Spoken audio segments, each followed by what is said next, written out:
ನರೇಂದ್ರ ಮೋದಿಗೆ big shock ಎದುರಾಗಿದೆ. ಭಾರತದ ಪ್ರಧಾನಿ ನರೇಂದ್ರ ಮೋದಿಗೆ ಬಿಗ್ ಶಾಕ್ ಎದುರಾಗಿರುವಂತಹದ್ದು. ಹಾಗಾದ್ರೆ ನರೇಂದ್ರ ಮೋದಿಗೆ ಎದುರಾದ ಶಾಕ್ ಯಾವುದು? ಕಣ್ಣೀರಿನೊಂದಿಗೆ ಡ್ಯಾನ್ಸ್ ಮಾಡಲು ಸಾಧ್ಯವಿಲ್ಲ. ಮೋದಿ ಸ್ವಾಗತಕ್ಕೆ ಒಲ್ಲೆ ಎಂದ ಕುಕಿ ಸಮುದಾಯ. ನಮ್ಮ ಶೋಕ ಇನ್ನೂ ಮುಗಿದಿಲ್ಲ,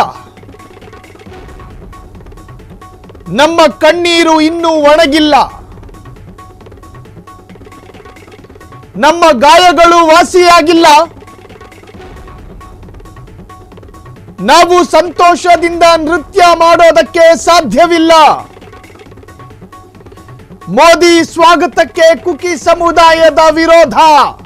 ಅದಕ್ಕೆ ಅದರದೇ ಆದ ಕಾರಣಗಳಿದ್ದಾವೆ. ನರೇಂದ್ರ ಮೋದಿ ಮಣಿಪುರಕ್ಕೆ ಹೋದಾಗ ಅವರನ್ನ ವೆಲ್ಕಮ್ ಮಾಡೋದಕ್ಕೆ ಕುಕಿ ಸಮುದಾಯಕ್ಕೆ ಸಾಧ್ಯವಾಗ್ತಾ ಇಲ್ಲ.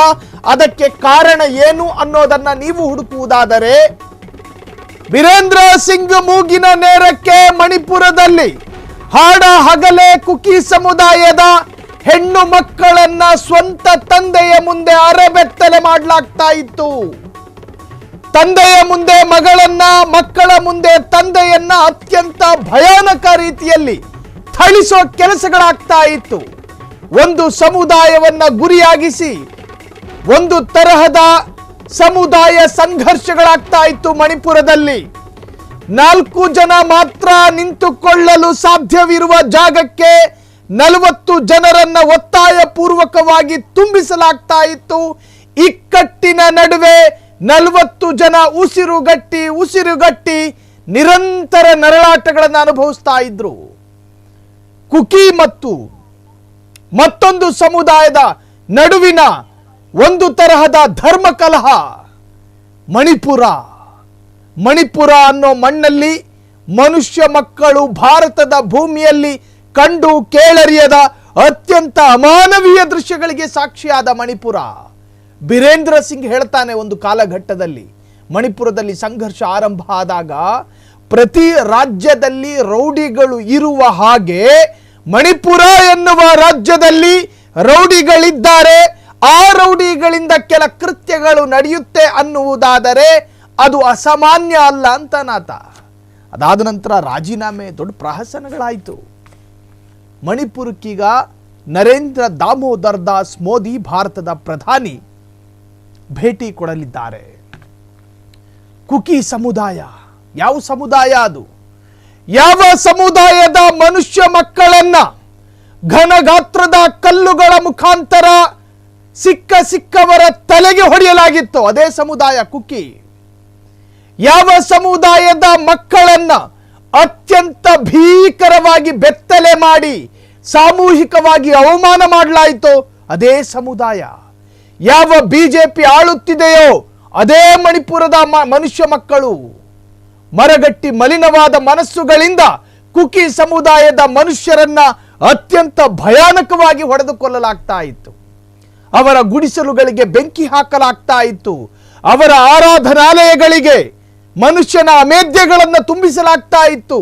ಎಂತಹ ಘೋರ, ಎಂತಹ ಸಮಾಜದಲ್ಲಿ ನಾವು ಬದುಕ್ತಾ ಇದ್ದೀವಿ. ಸೆಪ್ಟೆಂಬರ್ 13ಕ್ಕೆ ನರೇಂದ್ರ ಮೋದಿಯ ಪ್ರವಾಸ, ಅವರನ್ನ ವೆಲ್ಕಮ್ ಮಾಡೋದಕ್ಕೆ ಕುಕಿ ಸಮುದಾಯ ಹೆಂಗ್ ಒಪ್ಕೊಳ್ತ್ರಿ? ಮಣಿಪುರದ ಮಣ್ಣಲ್ಲಿ ಕುಕಿ ಸಮುದಾಯದ ಅನಾಥ ಶವಗಳು ನಾಯಿ ಕೊಡೆಗಳಂತೆ ಸಿಗುತ್ತಿರಬೇಕಾದ್ರೆ ನರೇಂದ್ರ ಮೋದಿಗೆ ಮಣಿಪುರ ನೆನಪಾಗಲಿಲ್ಲ. ಕುಕಿ ಸಮುದಾಯದ ನಾಯಕರು ದಿನಕ್ಕೆ ಭಾಷಣ ಮಾಡ್ತಾ ಇದ್ರು ಅಲ್ಲಿ. ಈ ದೇಶದ ಭಾಗ ಅಲ್ವಾ ಮಣಿಪುರ? ರಾಜಸ್ಥಾನ ಹೇಗೋ, ಕರ್ನಾಟಕ ಹೇಗೋ, ಕೇರಳ ಹೇಗೋ, ಜಾರ್ಖಂಡ್ ಹೇಗೋ, ಹಂಗೆ ಅಲ್ವಾ ಮಣಿಪುರ? ಒರಿಸ್ಸಾಗೆ ಹೋಗುವ ನರೇಂದ್ರ ಮೋದಿ ಯಾಕೆ ನಮ್ಮ ಮಣಿಪುರಕ್ಕೆ ಬರ್ತಾ ಇಲ್ಲ? ಅಳೋದಕ್ಕೆ ಕಣ್ಣುಗಳಲ್ಲಿ ಕಣ್ಣೀರಿಲ್ಲ, ಬತ್ತು ಹೋಗಿದೆ ನಮ್ಮ ಕಣ್ಣುಗಳಲ್ಲಿ.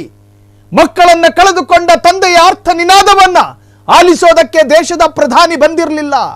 ನೋಡ್ರಿ, ಆ ಮಣಿಪುರದ ಕಟ್ಟ ಕಡೆಯ ಕುಕಿ ಸಮುದಾಯದ ಆ ವಿರಹ ವೇದನೆಯನ್ನು ನಾನು ವ್ಯಕ್ತಪಡಿಸ್ತಾ ಇದ್ದೀನಿ. ವರದಿ ಮಾಡಿ ಅನುಭವ ಇರುವ, ಅಂದ್ರೆ ಮಣಿಪುರದ ಆ ಹತ್ಯಾಕಾಂಡದ ಬಗ್ಗೆ ವರದಿ ಮಾಡಿ ನೆನಪಿರುವ ನನಗೆ ಅದನ್ನು ನೆನಪು ಮಾಡುವಾಗ ಸಂಕಟ ಆಗುತ್ತೆ. ಹೆಂಗೊಪ್ಪಿಕೊಳ್ಳುತ್ತೆ ಆ ಕುಕಿ ಸಮುದಾಯ?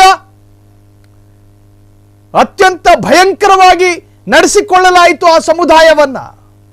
ಅವರ ಗುಡಿಸಲ ಮೇಲೆ ಬೆಂಕಿಗಳನ್ನು ಹಾಕಲಾಗ್ತಾ ಇತ್ತು ರೀ. ಸತ್ತವರನ್ನು ಕೂಡ ಕನಿಷ್ಠ ಮರ್ಯಾದೆ ಕೊಟ್ಟು ಅಂತ್ಯ ಸಂಸ್ಕಾರ ಮಾಡೋದಕ್ಕೂ ಕೂಡ ವಂಚಿತಗೊಂಡಿದ್ದ ಸಮುದಾಯ ಕುಕಿ ಸಮುದಾಯ. ಯಾವುದೇ ಕ್ಷಣಕ್ಕೂ ಒಪ್ಪಿಕೊಳ್ಳೋದಿಲ್ಲ ನರೇಂದ್ರ ಮೋದಿ ಅವರನ್ನ ತುಂಬಾ ವಿಜೃಂಭಣೆಯಿಂದ ಸ್ವಾಗತ ಮಾಡೋದಕ್ಕೆ. ಮರಗಟ್ಟಿ ಹೋಗಿದೆ ಆ ಸಮುದಾಯದ ಮನಸ್ಸುಗಳು. ಕ್ಷಣ ಕ್ಷಣದ ಸುದ್ದಿಗಳಿಗಾಗಿ ಫ್ರೀಡಂ ಟಿವಿ ಸಬ್ಸ್ಕ್ರೈಬ್ ಮಾಡಿ, ಲೈಕ್ ಮಾಡಿ ಹಾಗೂ ಫಾಲೋ ಮಾಡಿ. ಹೊಸ ಸುದ್ದಿಗಳ ನೋಟಿಫಿಕೇಶನ್ಗಾಗಿ ಬೆಲ್ ಐಕಾನ್ ಮೇಲೆ ಕ್ಲಿಕ್ ಮಾಡಿ.